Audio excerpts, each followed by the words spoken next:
Hello my lovely students, this is Mansi. Welcome back to the channel. So now we are going to start with our next chapter which is triangles. So triangles discuss करने वाले हैं, ज़्यादा lengthy chapter नहीं है, short में समझ लेते हैं. पूरा फुल फ्लेज क्वेश्चंस की प्रैक्टिस आपके पास पूरी एनसीईआरटी की बुक के क्वेश्चन सॉल्व कर रखे हैं मैंने. नीचे मैं डिस्क्रिप्शन में प्लेलिस्ट ऐड कर दूंगी, वहां से आप सब देख सकते हो. This is a one shot video जिसमें हम सिर्फ रिवाइज करने वाले हैं. So let's get started. सबसे पहले ट्राइंगल क्या होता है, बड़ी ही बेसिक सी चीज. ट्राइंगल क्या होता है? एक क्लोज फिगर जिसकी तीन साइड्स होती है वो हमारा ट्राइंगल होता है. ठीक है, किसी भी शेप में किसी भी तरीके से हो सकता है एक ट्राइंगल. ठीक है, so a triangle is a close two dimensional shape with three sides, three angles and three vertices. तो तीन साइड्स होती हैं इसकी, इन तीन साइड्स की वजह से तीन एंगल्स बन जाते हैं और इन तीन साइड्स की वजह से ही तीन वर्टिसेस बन जाते हैं. ठीक है, so that is our triangle. ठीक है, अब बात करते हैं कॉन्ग्रेंट. कॉन्ग्रेंट क्या होता है? अभी हम सिमिलर ट्रायंगल्स भी पढ़ के आए हैं. कॉन्ग्रेंट क्या होता है? The word congruent means exactly equal.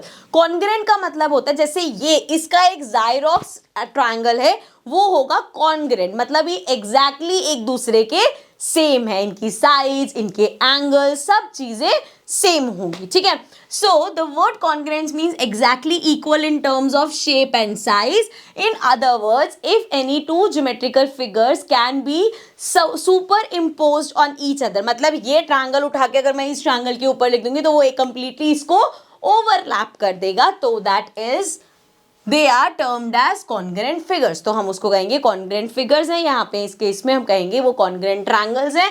और कॉन्ग्रेंट ट्रायंगल कैसे लिखते हैं? इक्वल्स टू का साइन और ऊपर ऐसे सिमिलर वाला. ठीक है, चलो अब बात करते हैं कॉन्ग्रेंसी रूल्स. अब कैसे पता चलेगा आपको कि ये दो ट्रायंगल्स, कोई भी दो ट्रायंगल्स गिवन है वो हमारे कॉन्ग्रेंट है या नहीं? तो उसके लिए 1 2 3 4 रूल्स है. इन चारों में से कोई भी अगर एक चीज वो सेटिस्फाई करता है तो हम कह देंगे दोनों ट्रायंगल्स हमारे कॉन्ग्रेंट है. एंड देन उसके सारे कॉरेस्पॉन्डिंग एंगल्स और सारी कॉरेस्पॉन्डिंग साइड्स इक्वल हो जाएंगी. ठीक है, एक एक करके इसको भी डिस्कस करते हैं. सबसे पहले बात करते हैं RHS. सो व्हेन वी से RHS, तो R स्टैंड, ज्यादा जूम हो गया यार, ये थोड़ा सा मैं जूम आउट कर देती हूँ वरना पिक्सलेट करेगा. सो यहाँ पे जब हम RHS बोलते हैं, R stands for right angle, मतलब ये जो RHS है ना ये सिर्फ वहां पे चलेगा जहां पे 90 डिग्री वाले एंगल्स है. तो राइट एंगल देन हाइपर. अब देखो जैसे एक राइट एंगल ट्रायंगल है, दो आपके पास ट्रायंगल्स हो, एक तो हमारा एंगल ही हो गया 90 डिग्री का. अब इसके अलावा दो साइड्स होती हैं और एक हाइपोटेन्यूस होता है. सो यहाँ पे H स्पेशली हाइपोटेन्यूस के लिए दे रखा है. इसका मतलब अगर आपके पास दो ट्रायंगल्स हैं जिसमें 90 डिग्री का एंगल है, दोनों राइट एंगल है, दोनों की साइड्स इक्वल है, हाइपोटेन्यूस का आपको कुछ नहीं पता, तो आप RHS कॉन्ग्रुएंसी नहीं लगा सकते उसमें. ठीक है ना.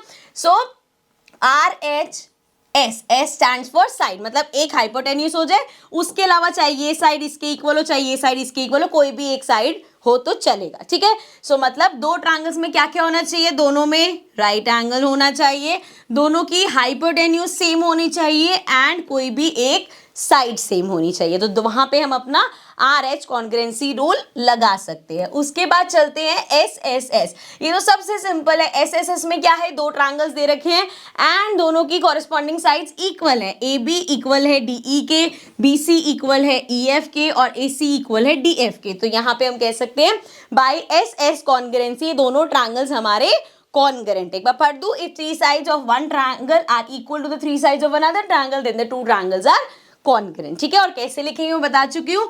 Triangle ABC is congruent to triangle DEF. ठीक है, इस तरीके से हम लिखते हैं. नेक्स्ट कॉन्ग्रुएंसी रूल देख लेते हैं ASA. इसमें क्या है? एंगल साइड एंगल, मतलब दो एंगल और एक साइड. अब इसमें समझने वाली क्या बात है कि जैसे मैंने बोला एंगल B और एंगल E इक्वल है. ठीक है, कॉरेस्पॉन्डिंग एंगल इक्वल हो गया.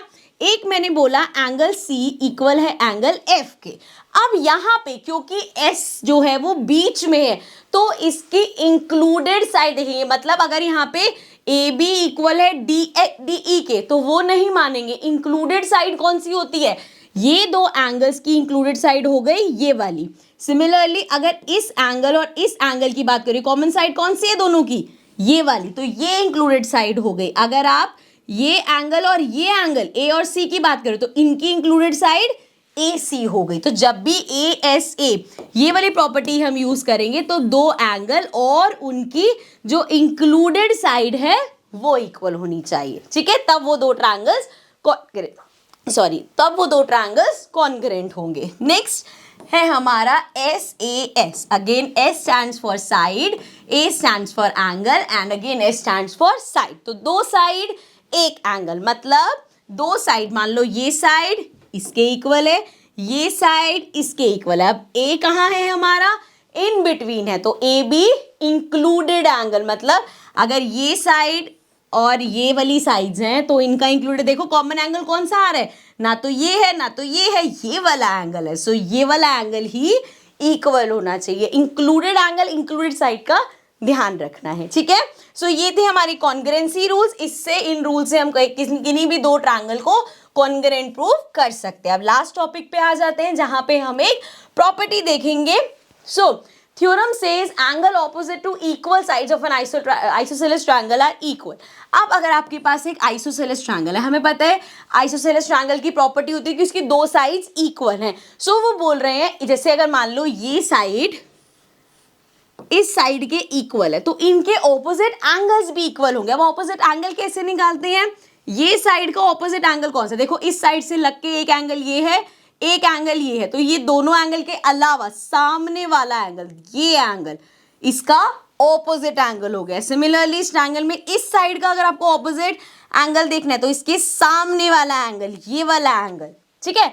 तो अगर एक आइसोसेलेस ट्रायंगल है जिसमें बोला गया है कि ये साइड और ये साइड इक्वल है, तो हम बोल सकते हैं कि ये एंगल और ये एंगल भी इक्वल होगा। और क्या लिखेंगे, angles opposite to equal sides are equal, ठीक है। इसी का ही reverse, the side opposite to equal angles of a triangle are equal. अब आपको एक ट्रायंगल दे रखा है जिसमें बोल दिया कि ये एंगल और ये एंगल इक्वल है, सो इनकी ऑपोजिट साइड्स भी इक्वल होंगी। अब देखो ये एंगल है, इसकी ऑपोजिट साइड कौन सी होगी, ये वाली।